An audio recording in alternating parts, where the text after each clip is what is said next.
The Whistler.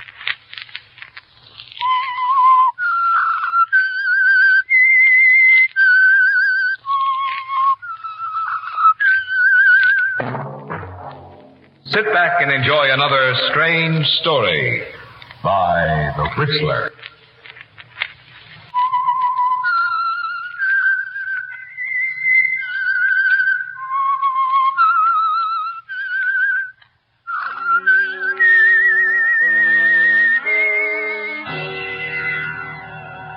I am the Whistler, and I know many things, for I walk by night. I know many strange tales hidden in the hearts of men and women who have stepped into the shadows. I know the nameless terrors of which they dare not speak. And now for The Whistler's strange story. The Wall.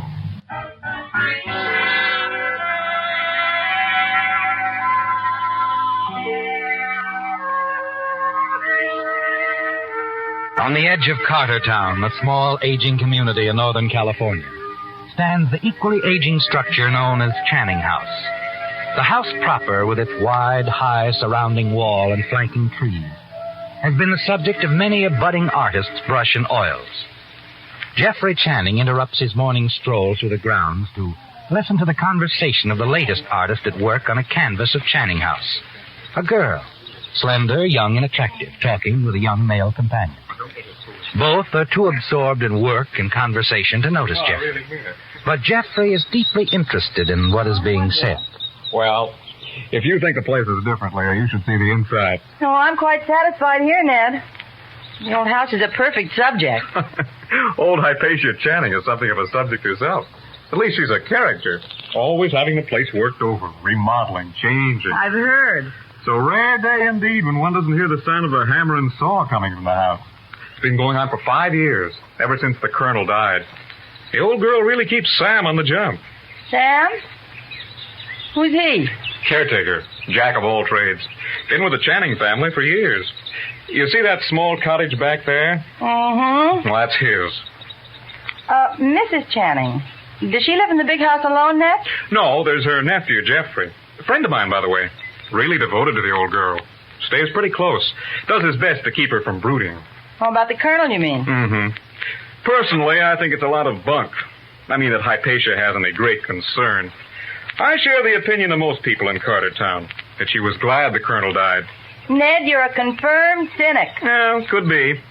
Anyway, she keeps up a pretty good pretense. All this carpentering. Claims to want the hammer and saw going because it reminds her of the colonel. Keeps him alive in her heart. He was always puttering around the place, you know, building one thing and another. Well, he built a rare old house. And I could hug him for it. Hello, Ned. Oh, Jeffrey. You're going to order us off the property? Oh, not if I can win an introduction by allowing you to stay. Oh, certainly. Miss Munson, Jeffrey Channing. How do you do?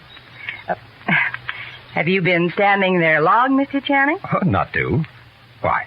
I'm afraid Ned's conscience is bothering him. He's been venturing opinions about the occupants of Channing House. Well, my conscience doesn't bother me at all, Leah.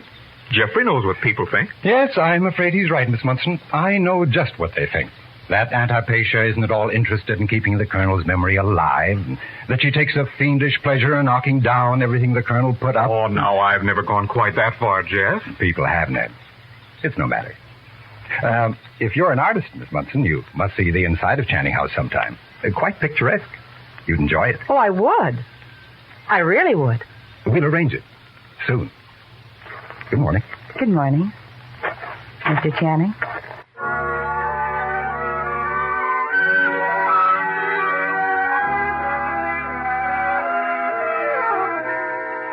You turn, Jeffrey. Walk away along the path to the house. An attractive, exciting girl, isn't she? And you tell yourself that you do want to see her again, soon. Suddenly, an odd sound reaches you. Not the sound of carpentry, is it, Jeffrey? No, the dull, frightening sound of a pick striking against stone. You break into a run. Finally, as you enter the garden, you slow down. You stare with an expression of relief on your face as you catch sight of Sam, the man of all work. He's only tearing down the old fountain, not the wall. And there's no cause for alarm at all. You continue along the walk, and then enter the house. Jeffrey? Oh, good morning, Aunt Hypatia. Didn't keep you waiting, did I? No, I slept late this morning. Breakfast is ready. Do sit down. Thank you. Out for your usual morning stroll? Uh-huh. Met a friend from town. He brought an artist out. I promised her a look inside. Oh, Jeffrey, I wish you hadn't. Well, now, what harm could Please. come? I don't want gawking curiosity seekers wandering through the house. The memories here. They're too sacred. Yes. All right, Aunt Hypatia. Pass the marmalade, will you?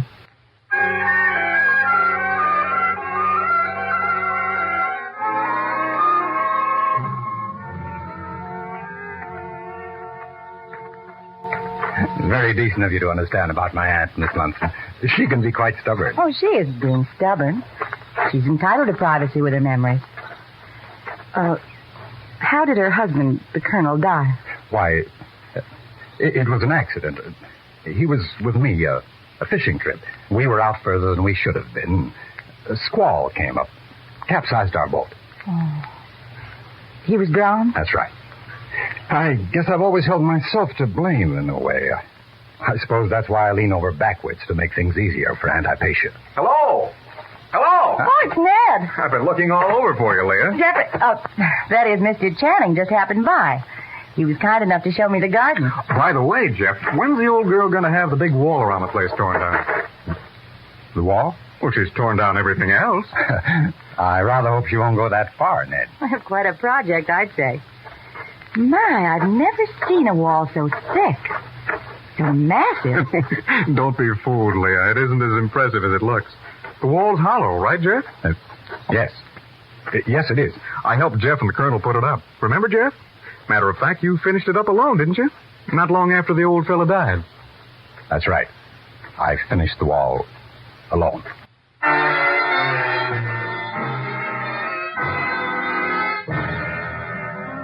You want to scream the words, don't you, Jeffrey? Because the wall has been on your mind so much the past 5 years. Yes, it's hollow, isn't it? And it's one landmark you'll do everything in your power to prevent your aunt from destroying. That's because of what the hollow wall contained. Colonel Channing didn't perish at sea, did he, Jeffrey? No. You killed him in a blind rage. And in the dead of night, you placed his body inside the wall, sealed it up.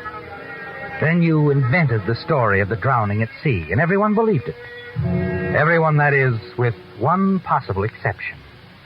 You've often wondered about Aunt Hypatia, haven't you, Jeffrey? Wondered if she suspected you, what you'd done. And if that's the reason, perhaps, why she's constantly having the house remodeled. A good excuse to cover up her search. What is it, Mr. Channing?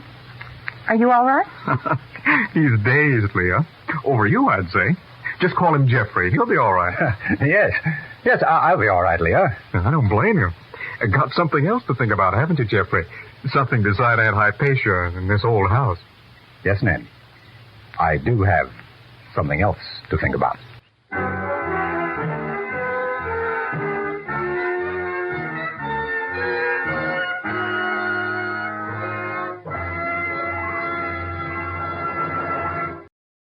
And now back to the Whistler.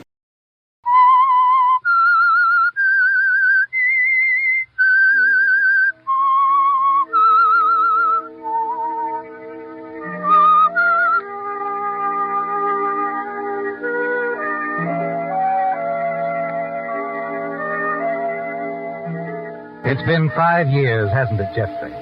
5 years since you killed old Colonel Channing, hid his body in the hollow wall surrounding Channing House. And you've never been able to leave, to stay away for any length of time because of your aunt, Hypatia Channing.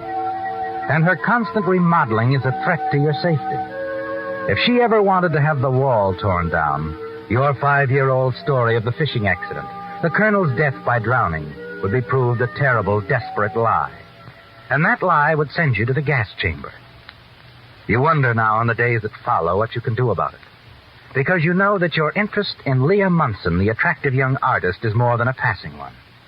Each day you meet outside the garden, walk together, talk. And she seems to be growing more fond of you day by day. Oh, Jeffrey, I don't know when I'm ever going to finish my painting. You won't let me work. Oh, perhaps I don't want you to finish, Leah. I don't understand. Don't you? Really? Well, Leah, you must know that I don't want to see you leave Cartertown. But I must leave someday. Why? Jeffrey, I've got a career to think about. I've painted nearly everything here that interests me. Leah, surely you know that I'm in love with you. I don't want you to leave, ever. Jeffrey. Leah. Jeffrey. Why did your wife leave? My wife? Oh, you know about Stella. Yes, what happened to you? Ned told you, I suppose. He talks too much. No, Jeff. Well, the Colonel, he didn't like Stella, was against my marrying her. But you married her anyway after his death. Yet you lost her just the same. I wanted to lose her then, Leah. I believe you. Jeffrey? Yes. Jeff, there's nothing to hold you here now except your Aunt Hypatia, is there? Why do you ask? Well, you want me to stay, and I want to, but I could never stay here long. All my plans, my work. I have to go abroad soon to study new techniques. And I want you to. And I want to go with you. Do you, Jeffrey? Or more to the point, can you? What do you mean? Well, I don't know. I've sensed something. It's, well, like something holding you here. Something I don't understand. Something I'm afraid of. You needn't, Evie, because it isn't true. There's nothing I tell you. I can go anywhere I like, any time. And I will, Leah. I will.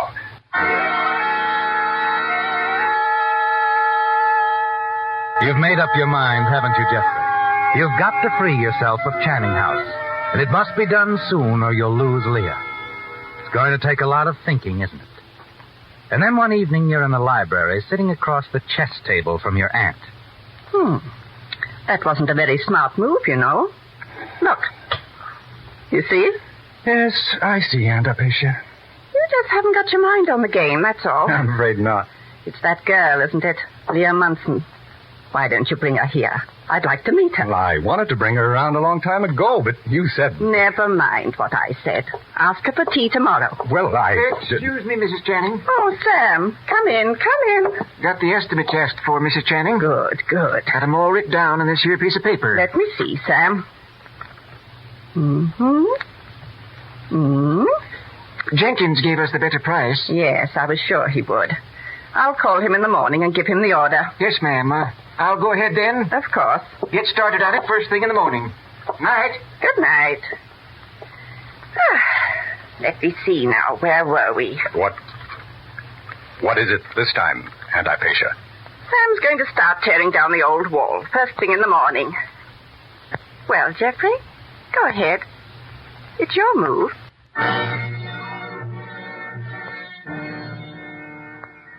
It's happened at last, hasn't it, Jeffrey? The wall. Aunt Hypatia is going to have it torn down. And the secret that has remained hidden within it will be revealed. Somehow you manage to finish out the game of chess and then hurry up to your room. You pace the floor well into the early morning hours, wondering what to do, how you can stop her. Dawn finds you stretched out on the bed, still fully clothed, staring at the ceiling. And then suddenly you're aware of a sound outside. You leap out of bed and hurry to the window. Rain. It's raining.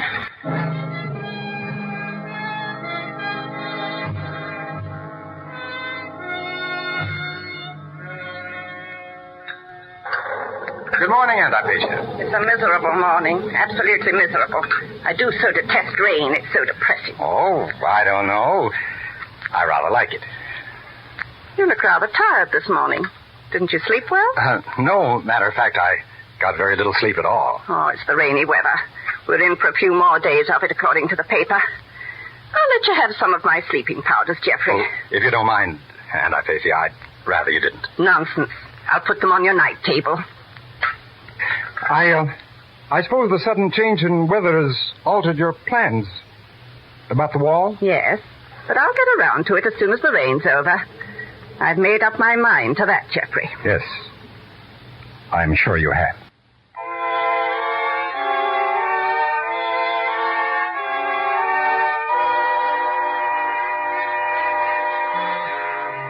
Yes, Jeffrey. As soon as the storm is over, your aunt will have Sam begin tearing down the wall. It continues to rain all that day and the next. Gives you time to think things out, decide what you must do. And through it all, Sam isn't idle. Your aunt has put him to work on the staircase, and the sound of the hammer and saw echoes throughout the house from morning till night. Then on the fourth day, the storm still raging outside. You've made up your mind. Know for certain what you must do. But just how you're going to do it isn't quite clear, is it? No. That is until late in the evening. You're alone in the study, mixing a drink when your aunt enters. There you are, Jeffrey. I wondered where you'd gone to. Well, you and Sam had your heads together in the library, and I didn't want to disturb you. Making plans for the salt in the wall, were you? No. As a matter of fact, we didn't discuss it at all. When's Sam going to finish up with the stairway? Quit rather suddenly this afternoon. I had something more important for him to do. Well, I'm rather tired of having to pick my way through all that lumber, those loose steps, and bits of torn carpeting every time I go up and down the stairs. He'll finish up in the morning. What are you doing, dear? Fixing a drink. Buttered rum. Just the thing for a rainy evening. Buttered rum? Sounds rather nice. You want one? Yes. I'd like to try it. I don't know why the idea didn't occur to me before. Perhaps that's what I need. Then I could throw away my sleeping powders. Yes. Yes, that's right. You probably could. You'd like that, wouldn't you, dear? Well, you know I never really approved of your taking sleeping powders. Neither did anyone else. Well, accidents do happen. Nonsense. Now, about that hot buttered rum. Well, I'll have to heat some more water. Why don't you run on up to your room? I'll bring it up to you. Would you? That would be nice, Jeffrey. Very nice. You stand there, staring after her as she leaves the study. The way has suddenly become clear, Jeffrey. Perfect, isn't it? All your aunt's friends are well aware of the fact that she takes sleeping powders. All have cautioned her about it. A few minutes later, you hurry upstairs with her drink in your hand. Step inside your room. There on the nightstand, where she placed them a few days ago, the sleeping powders. You quickly empty all of them into the cup and cross the hall and go into her room. You find her sitting in the big easy chair by the window. Not gonna turn in yet? No. I thought I'd sit up a while. Read a bit. Here's your buttered rum, Aunt Hypatia. What a delightful aroma. Better drink it while it's hot. Of course, Jeffrey. Good night, Aunt Hypatia. And sleep tight.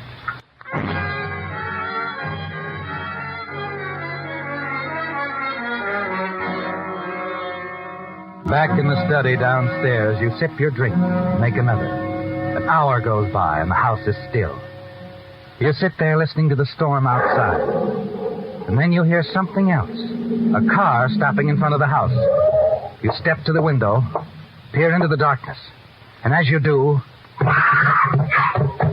you whirl and race into the entry hall. Aunt Hypatia. She's lying in a heap at the foot of the stairs. Aunt Hypatia? Aunt Hypatia? She's dead.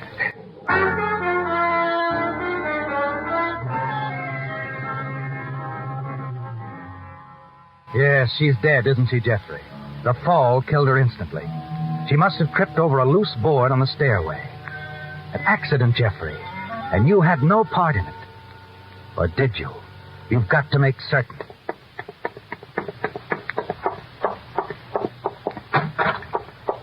The cup of buttered rum with the deadly sleeping powders you fixed for your aunt is on the nightstand next to her bed. But you see, she hasn't touched it. You sigh with relief. Your aunt's death really was accidental. And then you pick up the cup. The sound of the bell startled you. The cup slips from your fingers, spills the drink over the pillow on the bed. A dark stain begins to spread slowly over the pillowcase. With your aunt killed accidentally by a fall down the stairway, this could ruin things for you, couldn't it, Jeffrey? You can't afford to have any trace of the deadly rum and sleeping powders found. Quickly, you pick up the stained pillow and hurry back to your room. You pull out one of the drawers in the old bureau in the closet. Stuff the pillow inside, far to the back. Close the drawer.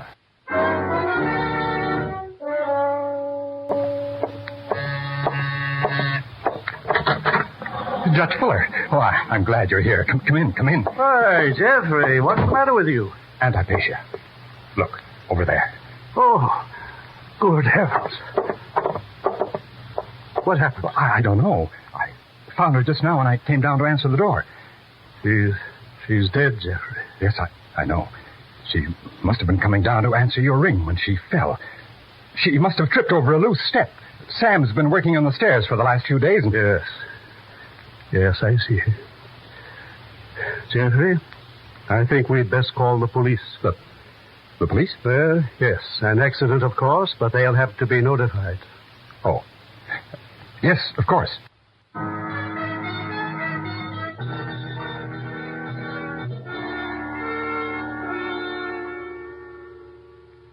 Well, Sheriff, what do you think? Well, there's no doubt about it, I'd say. Well, that's the way it happened, all right.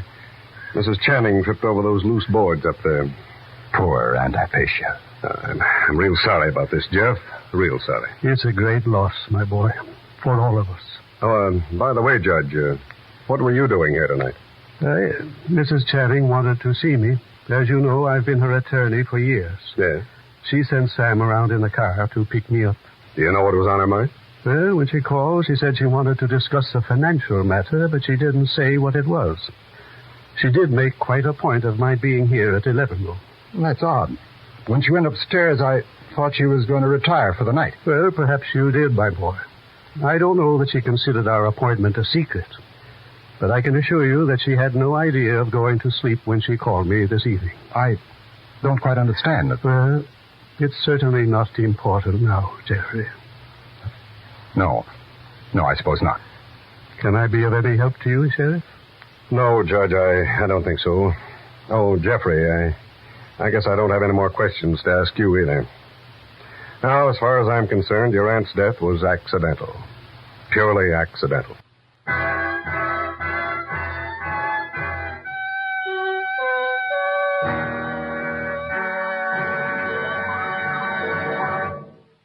The Whistler will return in just a moment with the strange ending to tonight's story. And now back to the Whistler.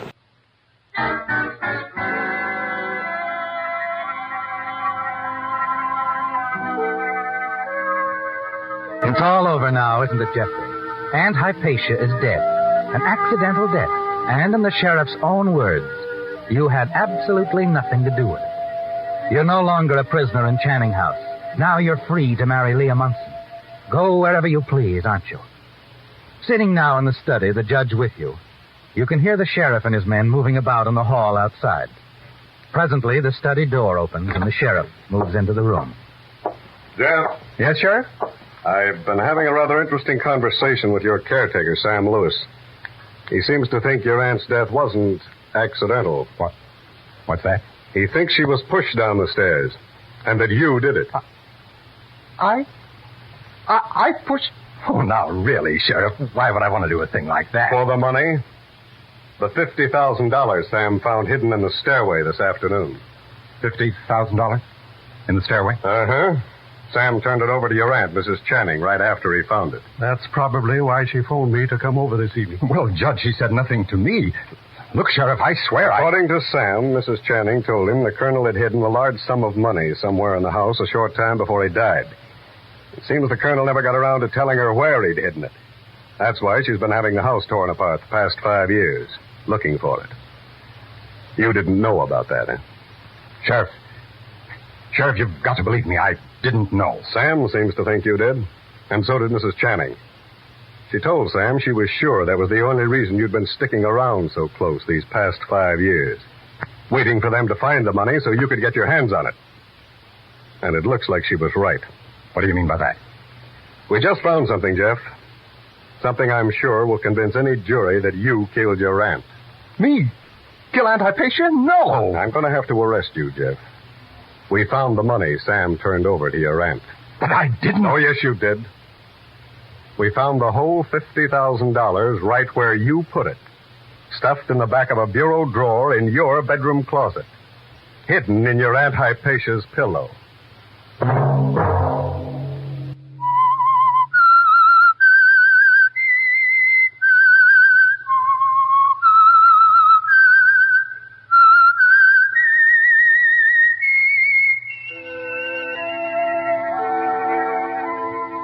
Let that whistle be your signal for The Whistler each Sunday night at this same time.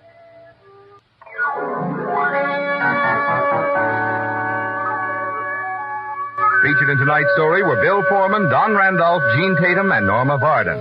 The Whistler was produced and directed by George W. Allen, with story by Adrian John Doe, music by Wilbur Hatch. Remember, at this same time next Sunday, another strange tale by The Whistler. This is Marvin Miller speaking. This is CBS, the Columbia Broadcasting System.